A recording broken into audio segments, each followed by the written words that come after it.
Hello friends, स्वागत है आपके अपने चैनल पर द इनोवेटिव क्लासेस अड्डा में।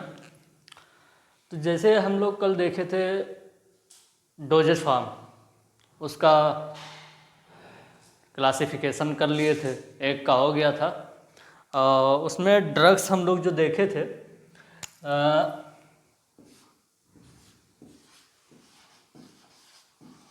ड्रग्स, तो ये जानते हैं फ्रेंच में एक टर्म है,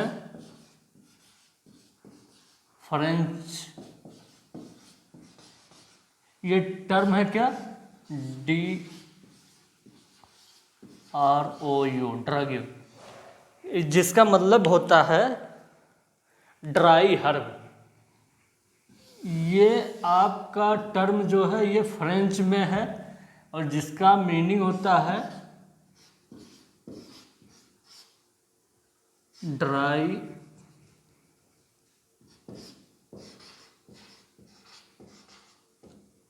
हर्ब।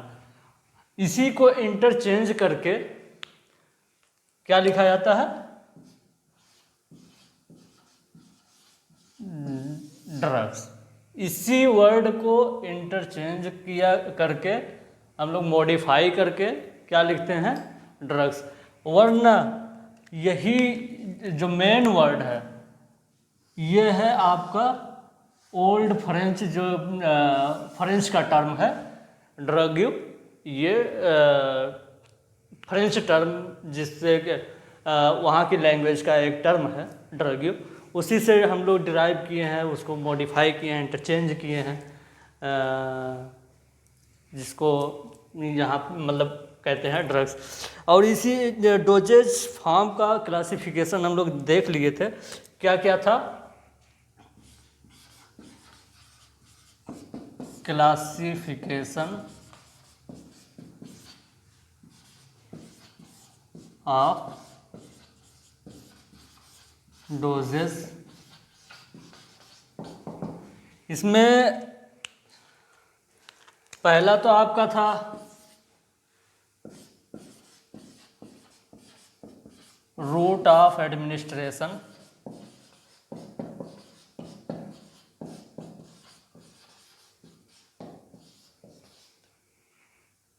दूसरा था फिजिकल स्टेट,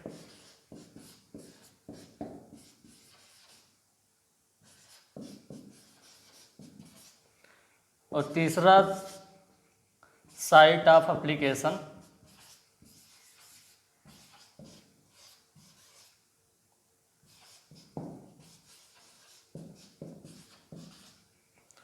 और चौथा है यूजेस। जिसमें से हम लोग कल क्या देखे थे, रूट ऑफ एडमिनिस्ट्रेशन देख चुके हैं। अब हम लोगों को क्या देखना है, इसका physical state, site of application और यूजेज। ये आपका जो रूट ऑफ एडमिनिस्ट्रेशन, ये वीडियो कल पढ़ चुकी है, पार्ट नंबर 1, और ये आपका एक वीडियो इसी में ये होगा, आपका ये होगा पार्ट नंबर 2 में, physical state, site of application और यूजेज। आई थिंक कि ये अगर दो पार्ट्स आप अगर इसे देख लेते हैं तो इसमें आपको सारी चीज़ें, इसका क्लासिफिकेशन जो है, मैं सारी चीज़ें यही यूज होने वाली हैं, आपको इसका हेडिंग पता चल जाएगा और इसी के डिफिनीसन और इसी के एग्जांपल्स आगे हम लोगों को फार्मास्यूटिक में यही सब पढ़नी है। तो ये रहा इसका क्लासिफिकेशन। अब रूट ऑफ एडमिनिस्ट्रेशन तो देख चुके हैं, किस किस रूट से हम कौन कौन सी दवा लेते हैं, oral, epidermal, vaginal, urethral, anus, ये सब के जरिए जो दवा मतलब रूट ऑफ एडमिनिस्ट्रेशन, इसे कल देख चुके हैं। अब देखते हैं फिजिकल स्टेट। फिजिकल स्टेट में किस मतलब कौन सॉलिड है, कौन सेमी सॉलिड है, कौन लिक्विड है, ये हम लोग देखेंगे फिजिकल स्टेट में। साइट ऑफ एप्लीकेशन भी देखेंगे, यूजेस। तो ये तो हो गया इसका ओवरव्यू। अब चलिए देखते हैं हम लोग फिजिकल स्टेट। तो चलिए फ्रेंड, ये क्या कहते हैं, हम लोग वो देख चुके थे पहला वाला रूट ऑफ एडमिनिस्ट्रेशन। अब सेकंड पे आ गया है फिजिकल स्टेट। अब इस फिजिकल स्टेट में कितने कितने प्रकार के हमारे ड्रग्स हो सकते हैं। सॉलिड में हो सकते हैं, सेमी सॉलिड में हो सकते हैं, लिक्विड में हो सकते हैं, गैसेस में हो सकते हैं। इतने ही तो पॉसिबल है कि इससे ज़्यादा भी हो सकता है। अब सॉलिड में क्या क्या हो सकते हैं, USDF, यहाँ पे यूनिट यानी सिंगल, एक के लिए बात हो रही है, ठीक है। सिंगल सॉलिड डोजेज फॉर्म या यूनिट सॉलिड डोजेज फॉर्म ये कह सकते हैं। और यहाँ बल्क में दो टाइप्स के आते हैं, एक आता है एक्सटर्नल यूज के लिए, एक आता है इंटरनल यूज के लिए। EXT जो है एक्सटर्नल है, EINT जो है ये है इंटरनल। कुछ और मत समझिएगा, ठीक है। और ये यूनिट में क्या कहते हैं, आपका आएगा टैबलेट, कैप्सूल, पिल्स। इसमें सिर्फ 3 आएंगे क्योंकि वो सिंगल में होगा। एक टैबलेट एक ही टैबलेट होगी, ना कि उसमें कोई मल्टीपल टैबलेट। अगर वो मल्टीपल टैबलेट तो वो तो बहुत सारे, मतलब उसके लिए ये थोड़ी आप पाउडर, अगर किसी कोई ये थोड़ी कह सकता कि आपको एक पाउडर खाना है। टैबलेट तो कहा जा सकता है ना कि आपको एक टैबलेट लेनी है एक दिन में। तो इसीलिए ये क्या है, यूनिट सॉलिड डोजेज फॉर्म। इसके लिए क्या यूज किया गया, और यहाँ पे क्या यूज किया है, बल्क। किस लिए, क्योंकि आपको पता है कि पाउडर एक यूनिट में थोड़ी हो सकता है। पाउडर कभी एक यूनिट में आप उठा भी नहीं पाएंगे। तो उसके लिए क्या है, एक्सटर्नल यूज में कौन कौन सा पाउडर यूज किया जाता है। एक्सटर्नल यूज में जैसे जो हम लोग यूज करते हैं डस्टिंग पाउडर, आपका डेंटिफ्राइसिस, ये क्या कहते हैं, डेंटी मतलब क्या होता है, आप इससे क्या समझते हैं, डेंटल, ठीक है। और स्नफ ये भी क्या कहते हैं, आएगा आपका एक्सटर्नल यूज में। और इंटरनल यूज में क्या यूज कर सकते हैं, जैसे फाइन पाउडर, ग्रेन्यूल्स, जो छोटे छोटे क्रिस्टल के रूप में जो ग्रेन्यूल्स आते हैं छोटे छोटे फाइन पाउडर, वो किसी पानी में या दूध में घोल के पीने के लिए इंटरनल यूज में। उस तरह के चीज़ों के लिए क्या कहते हैं हम लोग फाइन पाउडर और ग्रेन्यूल्स ये लिखते हैं, ये यूज में आता है। और आपका आता है क्या कहते हैं, सेमी सॉलिड। अब सेमी सॉलिड में देखते हैं ऑइंटमेंट आता है, ऑइंटमेंट जो कहीं लगाने के लिए स्किन पे, क्रीम आता है वो भी स्किन यूज होता है, जेल्स आती है ये भी स्किन के ऊपर यूज होता है, पेस्ट है ये भी, ये सब सेमी सॉलिड में। ये ना सॉलिड में आएगा ना लिक्विड में आएगा, दोनों के बीच का स्टेज होता है सेमी सॉलिड। ना सॉल्यूशन फॉर्म में होता है ना किसी फॉर्म में। इसका कंटेनर भी अलग ही तरह का कंटेनर होता है जिसमें क्या कहते हैं इसको फिलअप किया जाता है। और आता है आपका लिक्विड। अब लिक्विड में क्या क्या है, MLDF और BLDF। MLDF से क्या समझते हैं, मोनोफेजिक लिक्विड डोजेज फॉर्म। क्या है, मोनोफेजिक लिक्विड डोजेज फॉर्म, ठीक है। अब ये इसमें मोनोफेजिक लिक्विड डोजेज फॉर्म, जिसमें आपका फेज नहीं बना होगा, बीच में इसमें क्या कहते हैं सरफेस टेंशन, सरफेस नहीं बना होगा।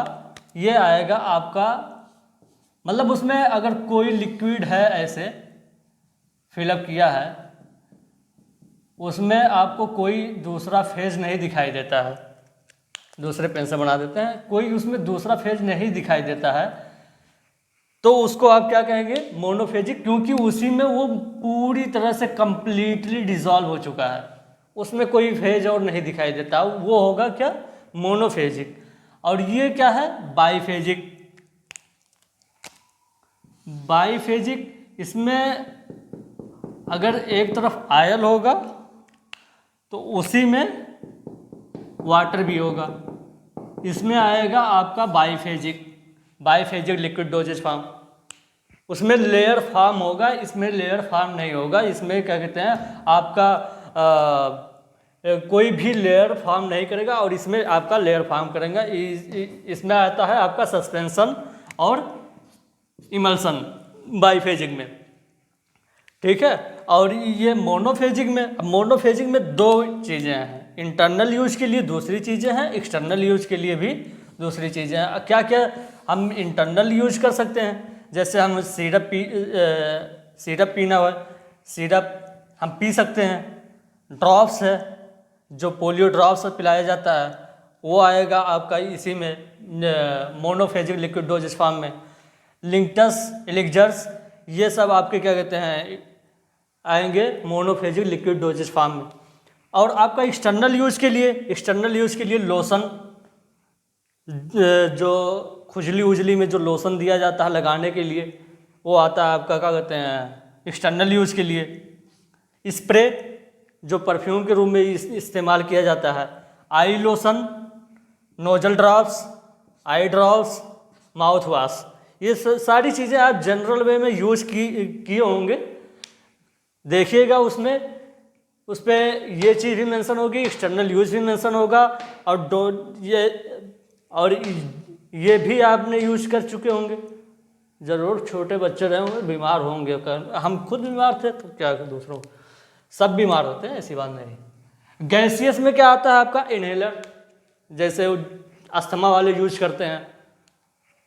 एडिसोल्स, ये तो हो गया आपका फिजिकल स्टेट। इसमें solid, semi solid, liquid, gaseous.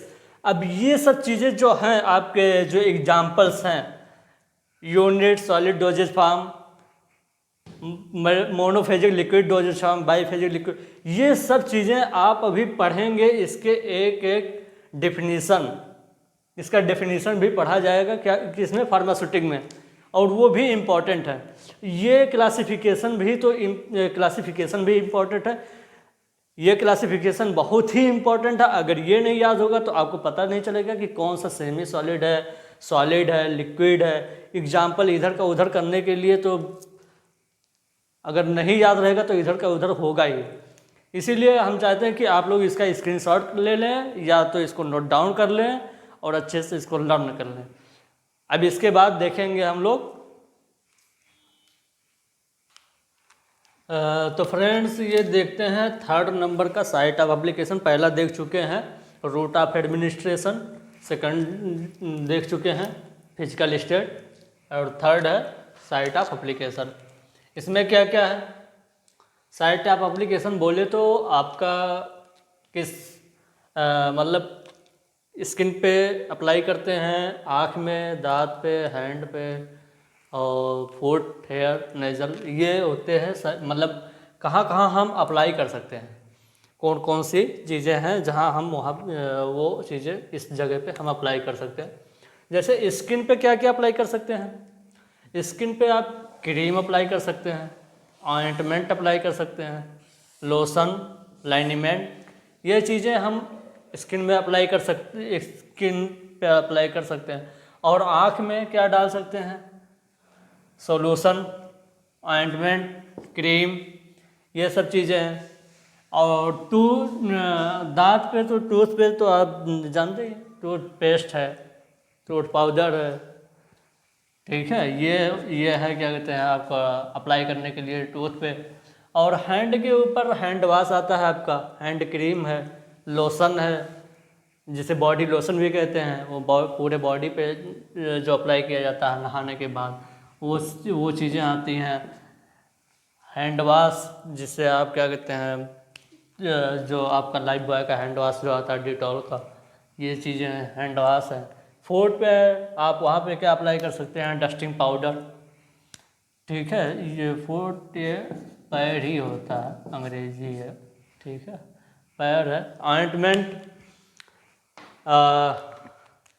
Cream, ये चीज़ें हम अपने पैरों पे कोई जख्म या क्या कहते हैं किसी प्रकार से चोट वगैरह लगी रहती है, वहाँ पे अगर प्रिस्क्राइब की गई है डॉक्टर के द्वारा तो इन्हीं सब चीज़ों में होती है जो वहाँ पे हम लोग अप्लाई कर सकते हैं।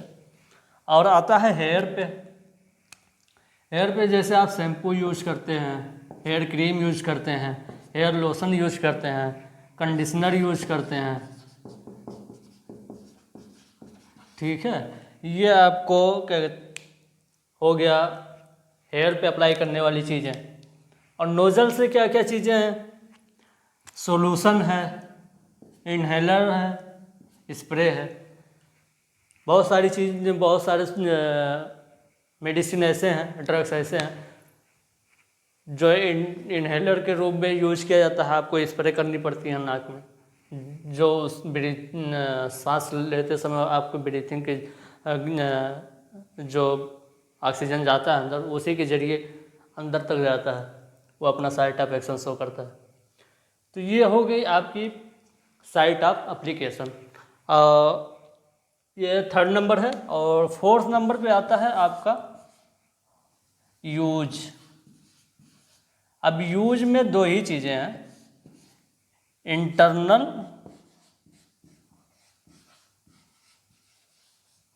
एक्सटर्नल। तो इसमें हम कैसे जान सकते हैं, ये सब चीज़ें जो आप क्लासिफिकेशन पढ़े हैं ऊपर तीनों, उसी के जरिए हम इसमें देख सकते हैं कौन सी चीज़ें हमें इंटरनली अप्लाई करनी है, किस तरह की ड्रग्स हमें इंटरनली लेना है, किस तरह की ड्रग्स हमें एक्सटर्नल यूज़ करना है। अब जैसे अगर क्या कहते हैं आपको दे दिया गया हैंड वॉश, तो आप वो तो एक्सटर्नल ही यूज करेंगे ना, हेयर क्रीम वो एक्सटर्नल ही यूज करेंगे ना। ये सब चीज़ें आपकी आएंगी, ऑइंटमेंट, लोशन, ये सब चीज़ें आपकी आएगी एक्सटर्नली यूज के लिए।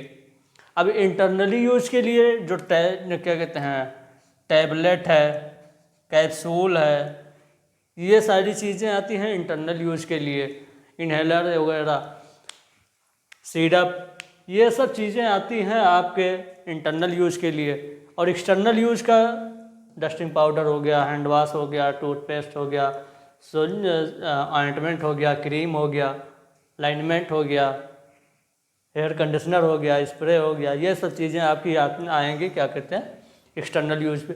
तो ये आपका ख़त्म हुआ डोजेज फॉर्म, उसका क्लासिफिकेशन, उसका डेफिनेशन। अब 1 बाय 1 करके हम लोग टॉपिक सिलेबस देख लेते हैं एक बार। उसमें सिलेबस देख के जिस हिसाब से दिया होगा उसी हिसाब से क्या कहते हैं इसकी डिटेल में अगर दिया होगा तो इसकी डिटेल में भी पढ़ेंगे, इसकी एक एक डिफिनीशन के बारे में अगर दिया होगा तो उसको पढ़ेंगे। वरना अगर इतने ही में काम चल जाएगा तो ये छोड़ के अगली टॉपिक उठाएंगे हम लोग।